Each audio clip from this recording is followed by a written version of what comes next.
and welcome to the Imogen Method. My last video got so much response and so many people reached out to me telling me they were going through a similar thing. So I wanted to do another video and give you as much knowledge as I have learnt throughout my way and throughout my journey of understanding the relationship between our mind and body. When I learnt this, it truly was life-changing and completely shifted the way I spoke to myself while I worked out, while I ate certain foods, or while I ate any foods really, and just really opened my eyes into how I talk to myself and the effect that it's actually having on me. So what am I going on about? I am talking about the relationship between our mind and our body. They are completely linked. Completely and utterly linked. So if you are telling your mind certain things and your mind is speaking to your body those thoughts, your body is then reacting. What you look like right now, how you feel about yourself right now, whether this is to do with your body, whether this is to do with your confidence, whether this is to do with your career, any of it. Where you are at right now is a reflection of how you have been speaking to yourself. So let me ask you, do you feel happy? Do you feel confident? Do you feel proud of who you are and proud of your ability and your uniqueness? Because if you don't, then you need to change your mind's thoughts. And I want you to remember the biggest thing. That is completely your control. You can control all of that. You can literally change the thoughts that you tell yourselves. It isn't easy, but there is a process and it can be done. So I want to go into this a little bit more and I'll use me as an example. So if I was talking about exercise here, now I love exercise. I've always worked out, always done sports my whole life, growing up with 4 brothers, going to professional dance college. But sometimes I weren't feeling it. Some days I was really tired, and a lot of the time I compared myself to others and I compared myself to what they are getting through in that session or what their ability is, or I don't really care about picking up a weight, but let's just say how much they're lifting. And I was constantly comparing myself and constantly reflecting bad on my own performance and my own self during that workout. For example, I would do a squat jump and in my head I'd be telling myself, oh, you're so weak, you're so pathetic, oh, you can't do this, your legs are like jelly, you're never going to be toned, you're never going to get muscle. All this shit that is going on in my head while I'm just trying to do a bloody squat jump. Like, how annoying is that? And don't you just wish you could just turn that voice off? I might as well just not have done anything, because by my mind telling me that, my body is going to reflect it.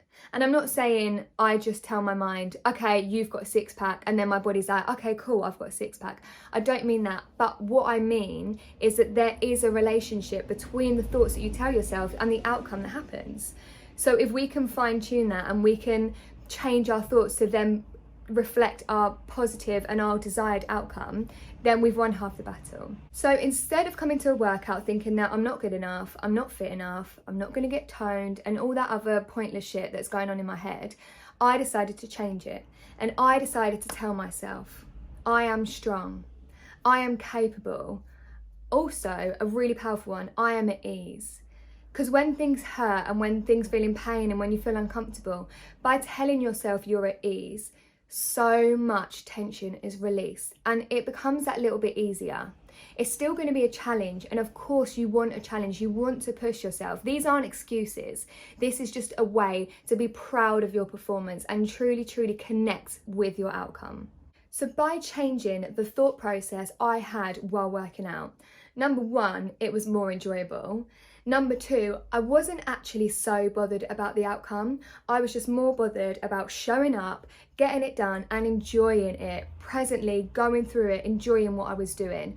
And then afterwards, the achievement just felt greater because I had a happier experience and I just felt proud of myself for getting through it and being my number 1 cheerleader.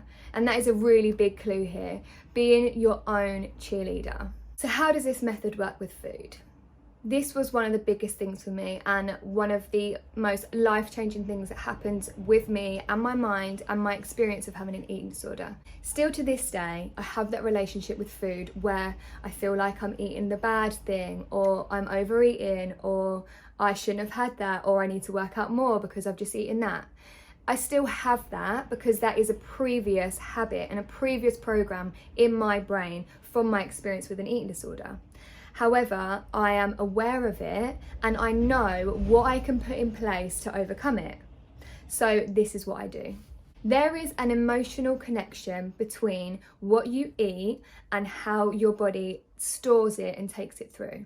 So if you are about to indulge in a biscuit, in a cake, in an apple, whatever you want to indulge in, and you are telling yourself, I should not be eating this, I should really not eat this, then your body is going to react and it isn't going to be a pleasant experience. So you either might as well not eat it or just cheer yourself on while you eat it, because you're ruining the outcome.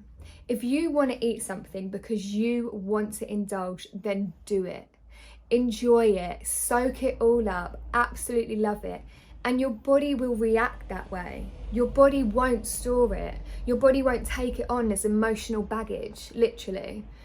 But if you're eating something and you are negatively telling yourself that this is bad for you, you shouldn't be doing that, then that is how your body's going to react, and you're not going to feel happy doing it, and you're instantly going to regret it. So what was the point? So this is what I started to do, and I felt like I was playing games with myself, and it actually became quite fun, and it is the biggest thing that has helped me. I start to literally talk to myself while I'm eating, and if it's something that I know I shouldn't eat, which I've just completely eradicated from my mind now, I can eat whatever I want because I have that relationship. I know I follow a good structure of meals and snacks throughout the day. I know that. But I can't lie, of an evening and my sweet tooth is crying and I really have to have something sweet, so I allow it. Before, I would not allow it and I would be upset with myself, or I would allow it and I would emotionally eat and having a go at myself while I'm eating, so then my body's going to reflect that. Now, if I have something sweet or have something nice, I allow myself and I enjoy it, and I say to myself, God, how good is this biscuit, or how good is this sea salt dark chocolate, because that is my ultimate fave. And I enjoy it, and I don't have the guilt, I don't have the wow you're not good enough, I don't have the wow you didn't stick to your eating routine, you didn't stick to your diet. I just feel good that I've allowed myself that bit of chocolate and I'm sorted, and it's no big deal. I don't remember it the next day, I'm over it within 5 minutes.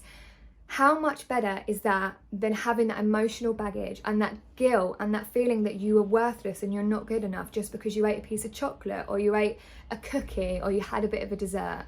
So anyway, what I'm getting at in this whole video is that the most important piece of value I can give you to do with your mind and body is that they are in sync. So whatever your mind tells you, your body reacts and reflects.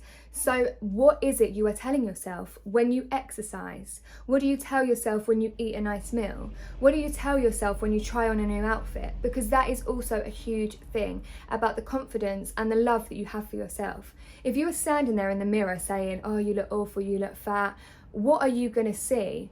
The shape or the picture might not change, but the way you view it changes. And that is the power of your brain and your mind. But if you can get on top of that, and you can control that, then the outcome is your desired self. And that is what you want.